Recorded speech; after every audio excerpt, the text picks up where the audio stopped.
जय संविधान, जय भीम, महात्मा गांधी की जय, गोडसे मुर्दाबाद। देखिए, ये जो नई घटना घटी है, कुछ दिन पहले, एक हफ्ते पहले यूरोपियन यूनियन की चेयरमैन भारत आई और उन्होंने मदर ऑफ ऑल डील्स की बात की और हमारे देश के गोदी मीडिया और भक्तों ने ये प्रचार प्रसार करना शुरू किया कि हमारे देश की भारतीय जनता पार्टी सरकार ने एक बहुत बड़ी सफलता प्राप्त कर ली है, ट्रेड डील कर ली है। अच्छा, उसके बाद 24 घंटे पहले डोनाल्ड ट्रंप ने एक ट्वीट कर दिया, क्योंकि आपको पता है कि भारत और अमेरिका के बीच में ट्रेड डील करने के लिए लंबे समय से प्रयास चल रहे थे। यूरोपियन यूनियन से भी चल रहे थे और अमेरिका से भी चल रहे थे। और ये माना जा रहा था, इतना ज्यादा मनन चिंतन इसलिए हो रहा था कि अगर ट्रेड डील होगी तो उसमें किस पक्ष को ज्यादा फायदा होगा। क्योंकि देखिए, तीन तरह की सिचुएशन होती हैं। पहली सिचुएशन होती है कि दोनों पार्टियों को फायदा हो। एक होता है जिसमें ए पार्टी को फायदा हो, बी को नुकसान हो। और एक सिचुएशन होती है कि बी को फायदा और ए को नुकसान हो। अब सवाल ये उठता है कि जो यूरोप से हमारी ट्रेड डील हुई है और अमेरिका से ट्रेड डील हुई है, इसमें फायदा किसका हुआ है और नुकसान किसका हुआ है, और हमारी अर्थव्यवस्था पे, अमेरिका की अर्थव्यवस्था पे और यूरोप की अर्थव्यवस्था पे इसका क्या असर पड़ेगा, ये समझना बहुत आवश्यक है। और अर्थव्यवस्था के साथ साथ हमारे देश के अलग अलग वर्ग समूहों पे इसका क्या असर पड़ेगा, इंडस्ट्री पे क्या असर पड़ेगा, एमएसएमई पे क्या असर पड़ेगा, किसानों पे क्या असर पड़ेगा, भारत के किसानों और इंडस्ट्री पे क्या असर पड़ेगा, अमेरिका और यूरोप की इंडस्ट्री और किसानों पे क्या असर पड़ेगा, ये देखना है। तो इसका विश्लेषण करते हैं। देखिए, एक पक्ष तो ये है कि जो अमेरिका ने, पहली बात तो ये आपत्ति का कारण है कि डोनाल्ड ट्रंप ने ट्वीट किया है और डोनाल्ड ट्रंप ने स्टेटमेंट दिया है कि ट्रेड डील हो गई। उन्होंने कहा है कि मोदी जी का फोन उनके पास गया और उन्होंने ट्रेड डील दोनों ने मान ली। ये डोनाल्ड ट्रंप ने ही हमको बताया उस ट्वीट के माध्यम से कि मोदी जी ने यह मान लिया है कि वो रूस से तेल नहीं खरीदेंगे और अमेरिका और वेनेजुएला से तेल खरीदेंगे। दूसरा ये मान लिया है कि अमेरिका से जो भारतवर्ष के अंदर चीजें आती हैं उस पे अब टैरिफ नहीं होगा, वो 0% टैरिफ पे आएंगी। मतलब अमेरिका के चीजों पे अगर वो भारत को माल भेजता है, चाहे वो फल भेजता है, चाहे वो कृषि उत्पाद भेजता है, चाहे दूध भेजता है या मशीनरी भेजता है, तो 0% टैक्स लगेगा। अब ये अभी तक इसमें कोई स्पष्टीकरण नहीं आया है, फाइन लाइंस नहीं आई हैं और इसमें बताया कि नहीं, लेकिन अभी सरकार भी बताने को तैयार नहीं है कि ट्रेड डील के टर्म्स एंड कंडीशंस क्या हैं और ये 0% टैक्स क्या सारी चीजों पे है और क्या इसमें एग्रीकल्चरल प्रोडक्ट्स इंक्लूडेड है या इंक्लूडेड नहीं है। अगर मान लीजिए, पहली बात तो यह है कि अगर इंपोर्ट ड्यूटी आपने 0% कर दी, जो पहले 18% से 30% तक रेंज करती थी, माने अमेरिका से जो माल आप मंगाते थे पहले उसमें भारत सरकार को 18% से 30% तक टैक्स मिलता था। अगर वो 0% हो गया, इसका माने भारत सरकार को रेवेन्यू लॉस होगा और हमारा जो इंपोर्ट टैक्स लगाकर, कस्टम ड्यूटी लगाकर जो हम 18 से 30% पैसा कमाते थे वो आना बंद हो जाएगा, क्योंकि 0% टैक्स पे अमेरिका से चीजें भारतवर्ष के अंदर आएंगी। तो भारत के रेवेन्यू का नुकसान होगा और अमेरिका की जो इंडस्ट्रीज हैं, अमेरिका के जो फल उत्पादक हैं, अमेरिका के जो अखरोट और बादाम के उत्पादक हैं, अमेरिका के जो एग्रीकल्चरल प्रोडक्ट्स के उत्पादक हैं, दूध के उत्पादक हैं, उनको जब वो माल भारतवर्ष के अंदर भेजेंगे तो 100 रुपए का माल भेजेंगे अगर मान लीजिए अमेरिका से, और 130 रुपए का पहले भारतवर्ष के अंदर हमारे ग्राहकों को पड़ता था, अब वो 100 रुपए की चीज भारतवर्ष के अंदर 100 रुपए की पड़ेगी। तो उनको तो 30 रुपए का फायदा हो जाएगा। तो सस्ता जब माल हो जाएगा तो भारतवर्ष के अंदर लोग तुलनात्मक रूप से अमेरिका के इंपोर्टेड चीज को खरीदने के लिए ज्यादा प्रेरित होंगे, बल्कि भारत के उत्पादकों से चीज खरीदने के लिए।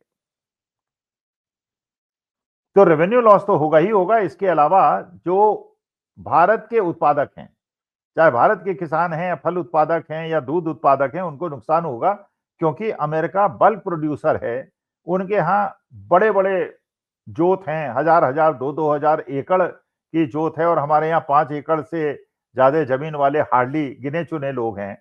तो हमारी कॉस्ट ऑफ प्रोडक्शन ज्यादा है, हमारा उतना मैकेनाइजेशन नहीं है। वहां के जो मिल्क फार्म्स हैं उसमें मशीन ही दूध निकाल लेती है, मशीन ही चारा खिला देती है और मैन पावर का कुछ नहीं होता, एवरीथिंग इज मैकेनाइज्ड।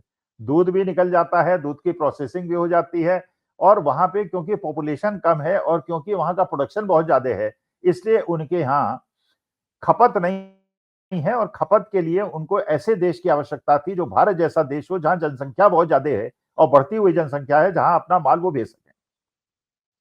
तो पहला मामला जो अमेरिका के आने वाले मामले चीजों पे आप 0% टैक्स कर रहे हैं, इससे रेवेन्यू लॉस तो होगा ही होगा। भारत के कृषि उत्पादक, दूध उत्पादक, फल उत्पादकों को नुकसान होगा क्योंकि अमेरिका के ये सारे उत्पादक अपना माल सस्ते दाम पर भारतवर्ष के अंदर बेच पाएंगे। अच्छा, इसके बाद जो भारत के निर्यातक हैं उनको क्या फायदा होगा, नुकसान होगा?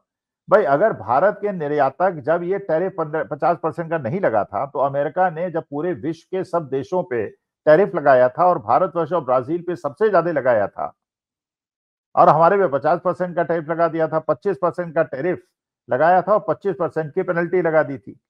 और उस दबाव में लेकर, उस प्रेशर में लेकर उन्होंने अब ये कहा है कि हमने मोदी जी से मान लिया है कि अब 50% से घटा के हम उसको 18% कर रहे हैं। अब इसका मतलब यह है कि जब ये 50% का टैरिफ नहीं लगा था, उस समय भारत जब अमेरिका से आने वाली चीज, जब अमेरिका को एक्सपोर्ट करता था, यहां से कोई भी माल एक्सपोर्ट होता था, हार्डली उसमें 3% का टैक्स लगता था। तो हम जब एक्सपोर्ट करते थे वो 3% उस पर टैक्स लगता था, माने 100 रुपए की चीज 103 रुपए में अमेरिका के अंदर पड़ती थी। अब उसमें 18% टैक्स होगा, इसलिए मतलब हमारे उत्पादकों की 100 रुपए की चीज 118 रुपए की होगी। तो हमारा निर्यात किया जाने वाला सामान तो महंगा हो, उसमें महंगा हो जाएगा अमेरिकन उत्पादकों के लिए और बाकी देशों की तुलना में खरीदना उनके लिए मुश्किल हो जाएगा। लेकिन जब हम बाकी देशों से चीजें मंगाएंगे और बाकी देशों से हम टैरिफ ज्यादा लगाएंगे और अमेरिका से टैरिफ कम लगाएंगे, तो अमेरिका से आने वाला सामान सस्ता हो जाएगा और अमेरिका को फायदा होगा। तो भारत के निर्यातकों को फायदा नहीं होगा, अमेरिका के निर्यातकों को फायदा होगा। और आप जानते हैं कि जब निर्यात बढ़ता है तो रुपया मजबूत होता है और आयात बढ़ता है तो रुपया कमजोर होता है। तो अभी भी 92 रुपए का जब डॉलर हो गया है तो ये रुपया और कमजोर होगी, तो भारत की अर्थव्यवस्था पे इसका क्या असर पड़ेगा, ये देखने की बात है। दूसरी बात ये देखने की बात है, जब ये अमेरिका के डोनाल्ड ट्रंप ने अनाउंस किया, इसका माने क्या भारत की नीतियां वो बना रहा है कि भारत ने एग्री किया है, मोदी जी ने एग्री किया है कि रूस से हम तेल नहीं खरीदेंगे। जबकि रूस के अधिकारियों ने ट्वीट किया है कि भारत ने रूस से तेल खरीदना अभी भी जारी रखा है। तो फिर हम रूस अमेरिका के बीच में उलझ गए हैं। अच्छा, अगर हम रूस से तेल नहीं खरीदते हैं जहां पे हमको 30% डिस्काउंट पे मिलता है और हम वेनेजुएला और अमेरिका से तेल खरीदते हैं, पहली बात तो यह है कि 30% का डिस्काउंट नहीं मिलेगा, वो नुकसान हमको होगा। उसके अलावा जो ट्रांसपोर्टेशन कॉस्ट है वो रूस से हमारी कम है और वेनेजुएला अमेरिका से ज्यादा है, तो ट्रांसपोर्टेशन कॉस्ट बढ़ जाएगी। फिर जो वेनेजुएला का तेल है वो भारी तेल है, उसकी रिफाइनिंग की कॉस्ट बढ़ जाएगी, तो हमारे को कम से कम 40-50% का नुकसान होगा। अगर हम रूस के बजाय अमेरिका और वेनेजुएला से तेल खरीदेंगे तो उसमें भी हमारा डॉलर का खर्चा ज्यादा होगा और हमारा रुपया और ज्यादा कमजोर हो जाएगा। तो ये प्रश्न है कि अब देश की जनता ये चाहती है, देश की जनता ये चाहती है, अपने माननीय मोदी जी से चाहती है कि पीयूष गोयल के माध्यम से प्रेस कॉन्फ्रेंस करा के उत्तरात्मक और गुस्सा न दिखवाया जाए, बल्कि मोदी जी आगे खुद एक प्रेस कॉन्फ्रेंस करें और ये बताएं कि उनकी डोनाल्ड ट्रंप से क्या बात हुई है, क्या सहमति हुई है, ट्रेड डील कब तक हो जाएगी और ट्रेड डील की टर्म्स एंड कंडीशंस क्या हैं। लेकिन मुझे ऐसा लगता है कि अगर ट्रेड डील में कृषि उत्पादों को, दूध उत्पादकों को, फल उत्पादकों को और बादाम और अखरोट को भी इंपोर्ट में 0% टैक्स लगा दिया जाएगा, तो हमारे किसानों के ऊपर, हमारे दुग्ध उत्पादकों के ऊपर बहुत ज्यादा प्रतिकूल प्रभाव पड़ेगा। और अगर किसानों की जो 60% जनसंख्या देश के अंदर है, अगर उनकी आमदनी घटने से उनकी परचेसिंग पावर कम होती है, तो हमारी पूरी अर्थव्यवस्था और इकोनॉमी में बहुत ज्यादा असर पड़ेगा। तो पहला, इंपोर्ट ड्यूटी कम होने से हमारा रेवेन्यू लॉस होगा। उसके बाद हमारा माल जो अमेरिका जाएगा, पहले जिस दाम पे जाता था उससे 6 गुना ज्यादा हम टैक्स देंगे, उससे हमारा नुकसान होगा। और उसके बाद अमेरिका का माल जो 0% ड्यूटी पे हमारे देश के अंदर आएगा, उससे हमारे किसानों की इनकम कम होगी, जिससे परचेजिंग पावर कम होगी और इकोनॉमी पे ज्यादा नुकसान होगा और रुपया और ज्यादा कमजोर होने की संभावना होगी। तो माननीय मोदी जी से मेरी प्रार्थना है कि जो ट्रेड डील हुई है, अगर आपकी डोनाल्ड ट्रंप साहब से बात हुई है, तो देश आपसे सुनना चाहता है कि ट्रेड डील की क्या टर्म्स एंड कंडीशन है और पूरी टर्म्स एंड कंडीशन आ जाए, उसके बाद हम डिटेल डिस्कशन करें, जिससे देश की जनता को, किसानों को, एमएसएमई को, इंडस्ट्री को ये बताया जा सके कि ये ट्रेड डील भारत के हित में है, ये भारत के अहित में है। नमस्कार, धन्यवाद और प्रणाम।